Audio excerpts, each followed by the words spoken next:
ሰላም ጤና ይስጥልን የተወደዳችሁ የሸገር ታይምስ ቤተሰቦች እንደምን አላችሁ? የዕለቱ የመረጃ ጥንቅራችን እናንተ ጀምረዋል። በዕለተ አርብ መጋቢት 8 ቀን 2015 ዓ.ም የመረጃ ጥንቅሮቻችን ተከታዮቹ ጉዳዮች ይዳሰሳሉ።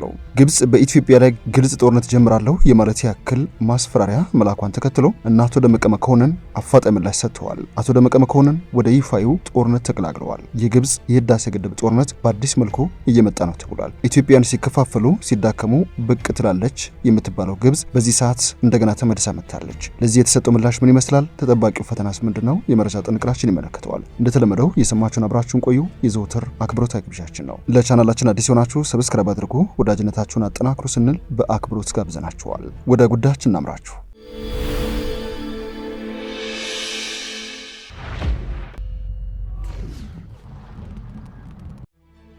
ግብጽ በኢትዮጵያ ላይ ሁሉም አማራጮች ክፍት ናቸው በማለት ጦርነት አውጃለሁ የማለት ያክል ማስፈራሪያ መላኳን ተከትሎ በአቶ ደመቀ መኮንን የሚመራው የኢትዮጵያ የውጭ ጉዳይ ሚኒስትር አፋጣኝ ምላሽ ሰጥተዋል። ኢትዮጵያን ሲከፋፈሉ አንድነታቸው አደጋ ውስጥ ሲገባ የሀገር ውስጥ ፖለቲካው ውዥንብር ጫና ሲበዛበት ግብጽ በኢትዮጵያ ታላቁ የኢትዮጵያ ህዳሴ ግድብ ቀደም ሲል በነበሩት የ100 ዓመታት ታሪክ ደግሞ በአባይ ተፋሰስ የኖረ ዘመናትን የተሻገረ 100 ዓመታትን የከረመ የፖለቲካ አሻጥሯን ትጀምራለች የሚለው የኢትዮጵያ የፖለቲካ ተንታኞች መከራከሪያ ከሰሞኑ ምስክር አግኝቷል። የኢትዮጵያ የሀገር ውስጥ ፖለቲካ እጅግ ከፍተኛ ችግር ውስጥ የገባ መስሏል። በአዲስ አበባ ያለው ይገባኛል ጥያቄ ብቻ ሳይሆን በነጻነት የመኖር የሁለቱ ብልጽግና ፓርቲዎች ፉክክር፣ ከዚህ ባለፈ ደግሞ የኑሮ ውድነት ከፍተኛ የሆነ ችግር እየፈጠረ ባለበት ጊዜ የግብጽ የውጭ ጉዳይ ሚኒስትር ወደ መካከለኛው ምስራቅ ሀገራት ሄደው ካስያዙት አጀንዳ ባለፈ በኢትዮጵያ ላይ የላኩት ማስፈራሪያ የኢትዮጵያ አንድነት ሲፈተን ግብጽ ተነሳለች የሚለውን ታሪካዊ ትርክት እውነት ያስመሰለ አጋጣሚ ነው ተብሎለታል። ገዢው ብልጽግና ፓርቲ ስብሰባ ውስጥ በተቀመጠበት ሁለቱ የብልጽግና ፓርቲ ቁንጮ አካላት ፍጥጫ ውስጥ በገቡበት በአዲስ አበባ የቤት ፈረሳ፣ የኑሮ ውድነት እንደዚሁም የመንገድ መዝጋት ፖለቲካ ጣሪያ በነካበት በዚህ ሰዓት የግብጽ ማስፈራሪያ ለኢትዮጵያ ሌላ አደጋ ይዞ ሊመጣ የሚችል ከዚህ ባለፈም ለኢትዮጵያ መንግስት ደግሞ ጥቅምም ጉዳትም ያለው ነው ተብሎ እየተገለጸ ይገኛል። ለኢትዮጵያ መንግስት ጥቅም አለው የተባለው ጉዳይ የተከፋፈለውን በኢትዮጵያ መንግስት ላይ ተቃውሞውን እየገለጸ የሚገኘውን ህዝብ ትኩረቱን ሰብስበው በግብጽ ማስፈራሪያ ላይ ትኩረቱን እንዲያደርግ ሊጠቅመው ይችላል። አንድነቱን መልሶ ለማግኘትም ሁነኛ አጀንዳ ነው ተብሎ በፖለቲካ ተንታኞች ዘንድ እየተገለጸ ይገኛል። ጉዳት የተባለው ምክንያት ደግሞ በኢትዮጵያ ማዕከላዊ መንግስት የአስተዳደር ስርዓት ወይንም የአገዛዝ ሂደት ቅር የተሰኘው ግብጽ ያለምንም ጥያቄ የህዝቡን ፍላጎት ታስከብራለች፣ እንደዚሁም ወደዚህ የሚያመራ እርምጃ ትወስዳለች ብለው ነበር። የኢትዮጵያ ውጭ ጉዳይ ሚኒስትር በበኩሉ በትላንትናው ዕለት ሐሙስ መጋቢት 7 ቀን ባወጣው መግለጫ የግብጽ ማስፈራሪያ የተባበሩት መንግስታት ድርጅት ቻርተርና የአፍሪካ ህብረት ድንጋጌን በግልጽ የሚጥስ ከመሆኑም በተጨማሪ ኢትዮጵያ፣ ግብጽና ሱዳን የተፈራረሙትን መሪዎች ስምምነት የሚተላለፍ ነው ብለዋል። ግብጽ በማስፈራራት ፍላጎቷን ልታሳካ ትችልም ያለው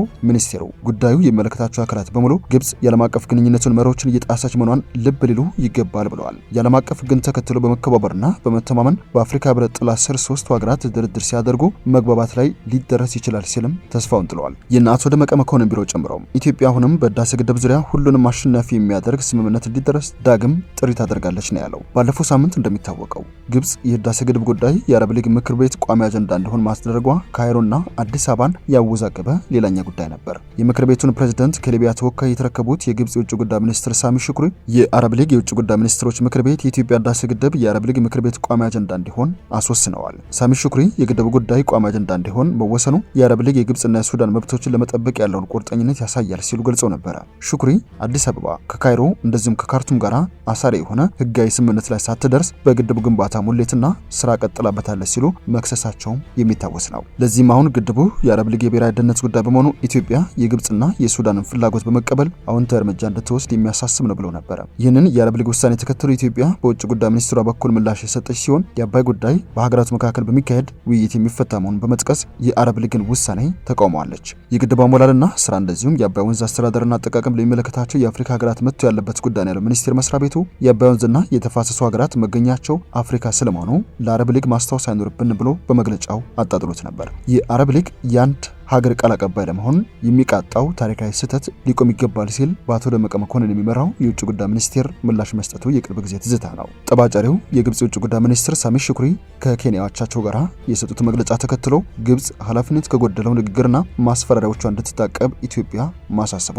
የበርካቶችን ትኩረት ስበዋል። ግብጽ በማስፈራራትና ከህግ ውጭ ነገሮችን በማድረግ ፍላጎቷን ልታሳካ እንደማትችል ሚኒስቴሩ ያረጋገጠ ሲሆን የኢትዮጵያ የውጭ ጉዳይ ቁልፉ አጀንዳ የታላቁ የኢትዮጵያ ህዳሴ ግድብ መጪዎቹ ጊዜያት እንደሆኑ ጥቆማ የሰጠበት ምላሽ ነው በሚል በርካቶች እየገለጹት ይገኛል። በመከባበርና በመተማመን እንደዚሁም የዓለም አቀፉን ሕግ ባከበረ መልኩ ከሆነ ሀገራቱ በአፍሪካ ሕብረት ጥላ ስር መግባባት ላይ ይደርሳሉ ሲል ብቸኛውን አማራጭ የኢትዮጵያ የውጭ ጉዳይ ሚኒስቴር የግብጽ ጠረጴዛ ላይ አስቀምጦታል። የተወደዳችሁ የሸገር ታይምስ ቤተሰቦች የዕለቱ የመረጃ ጥንቅራችን ያደመጣችሁትን ይመስላል። ስለሰማችሁን አመሰግነን። በያላችሁበት ሰናይ ጊዜ ሆነላችሁ። የሸገር ታይምስን ዜናዎች፣ ትንታኔዎች እንደዚሁም የመረጃ ጥንቅሮች ላይክ፣ ሼር አድርጉ። ወዳጅነታችሁን አጠናክሩም ስንል በአክብሮት ጋበዝናችሁ።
ሸገር ታይምስ ሚዲያን ሰብስክራይብ በማድረግና ደወሉን በመጫን ይከተሉን።